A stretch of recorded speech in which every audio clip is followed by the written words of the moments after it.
ሰላም ጤና ይስጥልኝ እንደምን ሰንብታችኋል? እንግዲህ በተለያየ አጋጣሚ ስለ ቅዳሴ አንዳንድ ሀሳቦችን ከእናንተ ጋር እንድንወያይ እንድንካፈል ባሳሰባችሁት መሰረት እንግዲህ ከዛሬ ጀምሮ በብዙ ክፍሎች ባጭር እያደረግን የቅዳሴውን ምስጢር ወይም የቅዳሴውን ስርዓት ምን እንደሚመስል የጸሎቱ ክፍል ኮንተንቱ ምን እንደሚመስል ለማሳየት እንሞክራለን።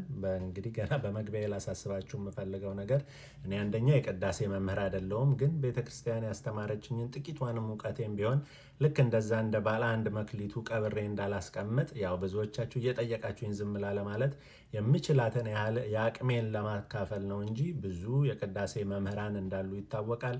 ብዙ መምህራን ስለ ቅዳሴ በተለያየ ሶሻል ሚዲያ ያስተምራሉ፣ በየዩቱቡም የተቀመጠ ነገር አለ። ስለዚህ ይሄ የመጨረሻውና የመምህራን መልእክት አድርጋችሁ እኔን እንደ መምህር እንዳትቆጥሩ አደላ ለማለት ከዚሁ ላሳስባችሁ እወዳለሁ ማለት ነው። እንግዲህ ቅዳሴ በቤተክርስቲያናችን ውስጥ ትልቅ የአምልኮ ስርዓት ነው። በዋነኝነት ደግሞ የክርስቶስ ስጋና ደም የሚፈተትበት በመሆኑ በቤተክርስቲያናችን ከሚከናወኑ ጸሎቶች በሙሉ ከፍ ያለውን ስፍራ ይወስዳል ማለት ነው። እንግዲህ የቅዳሴ ጸሎት የማህበር ጸሎት ነው። እንደምታውቁት በቅዳሴ ጊዜ የግል ጸሎት ማድረግ አይገባም። እንግዲህ ብዙ ሰዎች እንደምታዩት ቅዳሴ እየተቀደሰ በግላቸው የጸሎት መጽሐፍ ዘርግተው ታያላችሁ። ይህን የምታደርጉ ክርስቲያኖች ካላችሁ ይሄ ትክክል አይደለም፣ ከስርዓትም ውጭ ስለሆነ። ምክንያቱም እንደውም በምን ይመስሉታል አባቶቻችን፣ ፀሐይ እያለች ፀሐይ ላይ ኩራዝ ወይም ሻማ እንደ ማብራት ይቆጠራል በቅዳሴ ጸሎት ጊዜ የግል ጸሎትን መጸለይ ይላሉ። ምክንያቱም በህብረት የምናደርገው የምናቀርበው ምስጋና የምናቀርበው አምልኮ ነው ማለት ነው። እንግዲህ ቅዳሴ ከትርጉሙ ስንጀምር ምስጋና፣ የቁርባን ጸሎት፣ የቁርባን ምስጋና ተብሎ ይፈታል ወይም ይተረጎማል ማለት ነው። እንግዲህ በዚህ ስርዓት ጊዜ ቅድም እንደተናገርኩት እኛ ካህናቱ የሚያዘጋጁት ከስንዴው የሚያዘጋጁት ከህብስቱና እንደዚሁም ደግሞ ከወይን ዘለላ የሚዘጋጀው ከዘቢቡ የሚዘጋጀው ደሙ እንግዲህ የክርስቶስን አማናዊ ቅዱስ ስጋና ክቡር ደም ወደ መሆን የሚቀየርበት በምድር የሚከናወን ግን ሰማያዊ ስርዓት ወይም ሄቨን ኦን እርዝ የምንለው ነው ማለት ነው። ይሄ የቅዳሴ ስርዓት በቅዳሴ ጊዜ እንግዲህ ይህች ምድራዊቷ ቤተክርስቲያን ከሰማያውያን ህብረት ጋር የምትቀላቀልበት ወደ ሰማያውያን ህብረት የምትገባበት ነው ብለንም እናምናለን ማለት ነው። ስለዚህ ቅዱሳን መላእክት በመካከላችን እንደሚገኙ እናምናለን። ይሄም የሚሆንበት ምክንያት ደግሞ እንግዲህ እንደምታውቁት እንዳልኳችሁ ጌታ ክርስቶስ ራሱ በአካል ከኛ ጋር የሚሳተፍበት የሚገኝበት የአምልኮ ስርዓት ጭምርም ስለሆነ ነው። ቅድም እንደነገርኳችሁ እንግዲህ ከዚህ ከስንዴው የተዘጋጀው ህብስት ወይንም ደግሞ ከወይኑ የተዘጋጀው ይሄ የወይኑ ጭማቂ አማናዊ ወደሆነ ወደ ክርስቶስ ስጋና ደም ይቀየራል ካልን ክርስቶስ በመካከላችን አለ ማለት ነው፣ ወይም ተገኝቷል። ምክንያቱም የምንበላው ስጋ የክርስቶስን የምንጠጣው ደምም ደግሞ የክርስቶስን ደም እንደመሆኑ በመካከላችን ይገኛል ብለን የምናምንበት ፍጹም ረቂቅ የሆነ ሰማያዊ ምስጢር የሚከናወንበት ስለሆነ እንደው ከጸሎቶች ሁሉ የጎላ እንዲሁም ደግሞ በፍርሃት በማስተዋል በጥንቃቄ ልንሳተፍበት የሚገባ ነው ማለት ነው።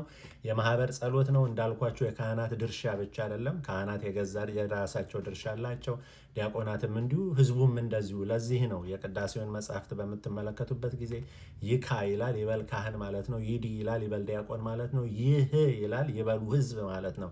ስለዚህ ህዝቡም ተራ አለው፣ ዲያቆኑም ካህኑም። ስለዚህ ሁላችንም በንቃት ጸሎቱን ተረድተንና አውቀን አላማውም ገብቶ ልንሳተፍ ይገባል ማለት ነው። እንደውም በተለምዶ ቅዳሴ አስቀድሼ የመጣው ይባላል፣ ግን እንደዛ መባል የለበትም። ቅዳሴ ቀድሼ አመስግኜ የመጣው፣ ምክንያቱም ቀደሰ አመሰገነ ቅዳሴ ምስጋና ካል ሁላችንም ደግሞ ድርሻ ካለን ሁላችንም ቀድሰን ነው ማለት ነው ወደ ቤታችን የምንሄደው እና ይሄን መረዳት ያስፈልጋል። የግል ጸሎት ቅድም እንደነገርኳችሁ ማድረግ በጣም ተገቢ ስላልሆነ ያንን እንዳታደርጉ ማለት ነው። እንግዲህ የቅዳሴ መጽሐፍ ቅዱሳዊ መነሻ ያለው መሰረቱም እንግዲህ አምላካችን ክርስቶስ ባስተማረን መሰረት በሉቃስ ወንጌል ምዕራፍ 22 ከቁጥር 19 ጀምሮ ያለውን አነብላችኋለሁ። እንዲሁም ስለ እናንተ ከምዕራፍ 22 ቁጥር የሉቃስ ወንጌል ምዕራፍ 22 ከቁጥር 19 ጀምሮ ህብስቱንም አነሳና አመሰገነ፣ ፈትቶም ሰጣቸው፣ እንዲህም አላቸው፣ ስለ እናንተ ቤዛ ሆኖ የሚሰጥ ስጋዬ ይህ ነው፣ ይህንንም ለመታሰቢያዬ አድርጉት። እንዲሁም ከእራት በኋላ ጽዋውን አንስቶ እንዲህ አላቸው፣ ይህ ጽዋ ስለ እናንተ በሚፈሰው ደሜ የሚሆን አዲስ ኪዳን ነው ብሎ አምላካችን ክርስቶስ ባስተማረው መሰረት የምንፈጽመው ስርዓትም ጭምር ነው ማለት ነው። ለዚህ ነው እንግዲህ ይህንንም ለመታሰቢያ አድርጉት ተባለ ማለት ምን ማለት ነው? ብዙ ሰዎች እንግዲህ ይህንን ይይዙና ይችን ቃል በመያዝ ይሄ የስጋውና ደሙ መታሰቢያ ነው እንጂ እውነተኛ ክርስቶስ ስጋና ደም አይደለም ይላሉ።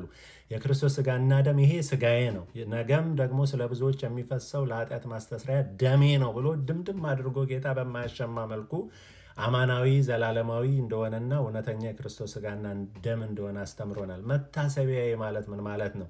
ቤተክርስቲያናችን እንዲያርጋ በዜማም ትገልጸዋለች። እስቲ ዜማውንም ላዜማውና ትርጉሙንም አስቀምጥላችኋለሁ። ነዜኑ ሞተከ እግዚኦ ወትንሣኤከ ቅድስተ ናምን ዕርገተከ ወዳግመ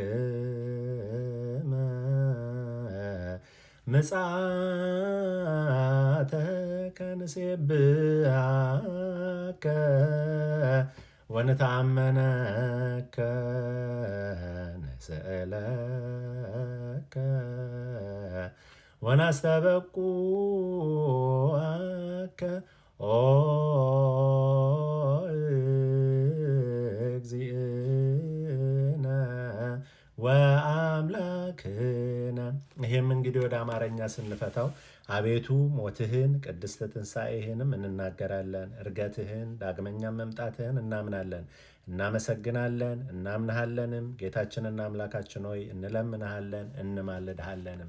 እንግዲህ ሞቱን፣ ትንሣኤውን፣ ዕርገቱን፣ ዳግምን መምጣቱን ሁሉ እያሰብን የክርስቶስን ስጋና ደም አዘጋጅተን ፍጹም በሆነ ረቂቅ ሰማያዊ ምስጢር ይሄ በዓይናችን የሚታየው ህብስቱና ደግሞ ወደ ክርስቶስ ዘላለማዊ እውነተኛ አማናዊ ቅዱስ ስጋና ክቡር ደምነት ተቀይሮ ለእኛም ህይወትንና ኃጢአት ስርየትን የምናገኝበት እንደሆነ እናምናለን ማለት ነው። እና እንግዲህ መነሻው በዚህ በሉቃስ ወንጌል 22:19 ላይ የተቀመጠው ነው ማለት ነው። እንግዲህ የቅዳሴ ዋነኛው ግብ ምንድን ነው ከተባለ ከስጋውና ከደሙ መሳተፍ ነው።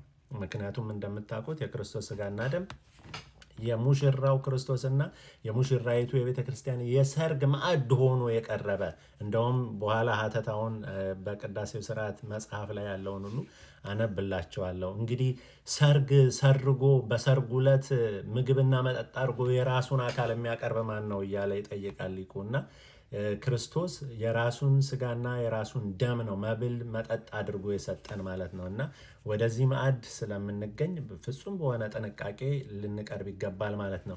ይህንን እንግዲህ ህብስቱ የክርስቶስ ስጋ፣ ወይኑ ደግሞ የክርስቶስ ደምን ወደ መሆን እንደሚቀየር በማቴዎስ 26:26-28 ይህ ስጋዬ ነው እንኩ ብሉ፣ እንደዚሁም ደግሞ ኃጢአትን ለማስተስረይ ስለ ብዙዎች የሚፈስ ደሜ ነው ከዚህ ሁላችሁም ጠጡ እንዳላቸው በማርቆስ 14:22-24 ላይ ተመሳሳይ ላይ ቃል አለ። የሉቃስ 22:19 ነግሬያቸዋለሁ። በዮሐንስ ወንጌል ምዕራፍ 6:54-55 ላይ ደግሞ ስጋዬን የሚበላ ደሜንም የሚጠጣ የዘላለም ሕይወት አለው፣ እኔም በኋለኛይቱ ቀን አነሳዋለሁ።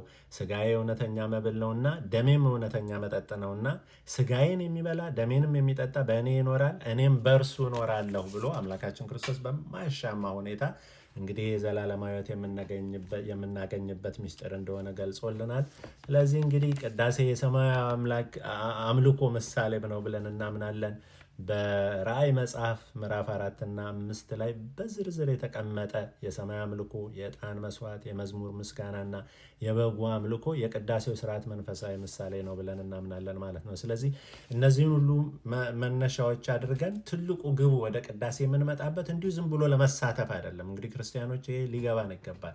የምንመጣው የክርስቶስን ስጋና ደም በልተን ዘላለማዊ ሕይወት ለማግኘት ያችም ደግሞ የቅዳሴው ሰዓት ከሌሎች ሰዓቶች ሁሉ የተለየች መሆኗን እንግዲህ በቅዳሴው የሚመጠን ግርምት ዛቲ ይቺ ሰዓት እንዴት ያለች የተለየች ናት፣ ይቺ ስዕለት እንዴት የተለየች ናት እያለ ካህኑ ሁሉ አጉልቶ እንደሚያስረዳን የቅዳሴው ሰዓት ከሌላው ተራ ሰዓት የዓለም ሰዓት የተለየ መሆኑም ሊገባን ይገባል ማለት ነው።